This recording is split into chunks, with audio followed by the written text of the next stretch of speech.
आज का हमारा टॉपिक है कि जो इंडक्शन 3 फेज मोटर होता है उसका नेम प्लेट पे जो लिखा हुआ इन्फॉर्मेशन होता है उसका मतलब क्या होता है और कैसे वो उसका फंक्शन वगैरह होता है वो मैं आपको बताऊंगा आज। ये हमारा 3 फेज इंडक्शन मोटर है क्रॉम्पटन ग्रीव्स कंपनी का। तो उसका ऊपर जो एम्पियर एचपी वगैरह जो लिखा रहता है उसका मैं आपको इन्फॉर्मेशन दूंगा आज। ये उसका किलोवाट और एचपी लिखा है इधर 37 किलोवाट और 50 एचपी। उसका मैं कैलकुलेशन आपको करके दिखाऊंगा कि कैसे उसको किलोवाट को एचपी में कन्वर्ट करते हैं। इसका वोल्टेज लिखा है 3 फेज मोटर इसलिए 415 वोल्टेज पे वो काम करता है। उसके बाद ये उसका एम्बिएंट टेम्परेचर लिखा है, मतलब बाइंडिंग टेम्परेचर कितना ये टेम्परेचर झेल सकता है। ये 50 अंश सेल्सियस उस पर वो टेम्परेचर लिखा है उसका। और उसका ये आरपीएम लिखा है, उसका जो रोटेशन पर मिनट या रिवॉल्यूशन पर मिनट बोलते हैं उसको, वो लिखा है इधर। उसके बाद उसका जो कनेक्शन टाइप लिखा है एक 64 एम्पियर लिखा है ये इसका।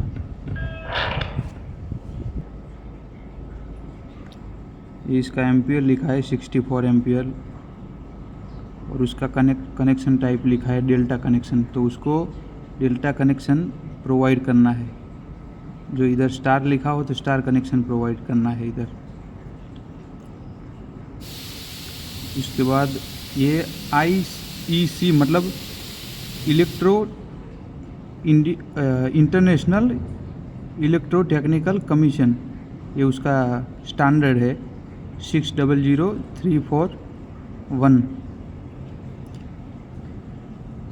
उसके बाद उसका वो ये फ्रेम साइज मतलब फ्रेम लिखा है, ये उसका डायमेंशन वगैरह का ये टाइप है उसका, क्रॉम्पटन ग्रीव कंपनी का है।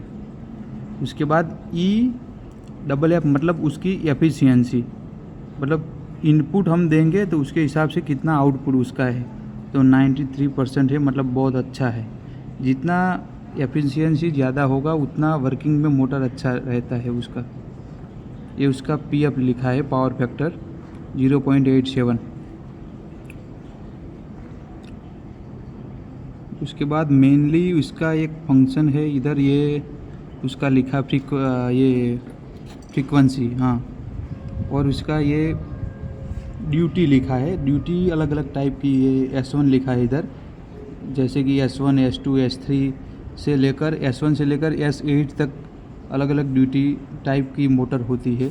इधर ड्यूटी S1 का मतलब कोई भी मोटर में S1 ये लिखा हुआ होता है तो उसका मतलब यह है कि ये मोटर कंटिन्यूसली चलने में सक्षम है। मतलब ओके, ये S1 का मतलब लॉन्ग चलना है जैसे कंटिन्यूसली। ऐसे S2 इधर लिखा हुआ होता तो उसका मतलब है कि शॉर्ट टाइम, मतलब वो मोटर को आप कंटिन्यूस लोड पे नहीं चला सकते। इसलिए इधर लिखा है S1 मतलब ये मोटर कंटिन्यूसली आप चला सकते हो। 8 का वेट लिखा है ये मोटर का WTA 252 kg। और ये लिखा है उसका IP 55 ये। I का मतलब है इंग्लिश से और ये P का मतलब है प्रोटेक्शन। ये डस्ट या जो जहाँ ये IP का मतलब ये डस्ट और ये समर मतलब विंटर के मौसम में उसका वाइंडिंग का प्रोटेक्शन किस टाइप का है। ये IP अलग अलग टाइप के रहते हैं, 65 67 अलग अलग टाइप के IP उसका प्रोटेक्शन रहता है। तो उसमें 2 पोल से लेकर क्रॉम्पटन ग्रीव में 2 पोल से लेकर 6 पोल तक मोटर अवेलेबल है। उसमें ये उसका पोल का कैलकुलेशन कैसे करना रहता है, इसका किलोवाट से एचपी में कैसे कन्वर्ट करते हैं उसको मैं आपको बताता हूँ।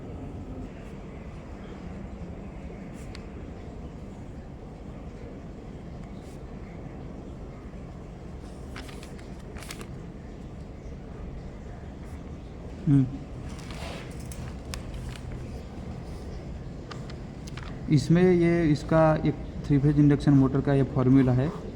उसमें एनएस मतलब उसका जो रोटेशन पर मिनट होता है आरपीएम, और ये फ्रीक्वेंसी आपका मतलब, और पी मतलब पोल, कितने पोल का मोटर है।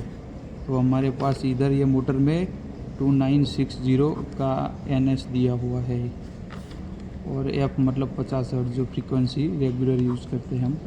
तो पी बराबर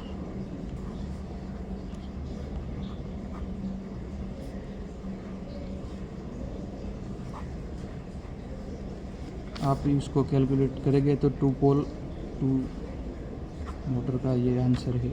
2 पोल की मोटर है हमारी ये।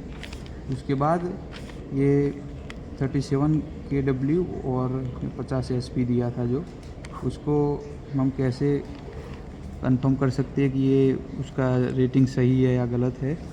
तो 1 HP मतलब 746 वाट होता है। हम उसको ये 50 HP दिया, तो 50 HP मतलब कितना वाट, इसको आप कैलकुलेट करोगे तो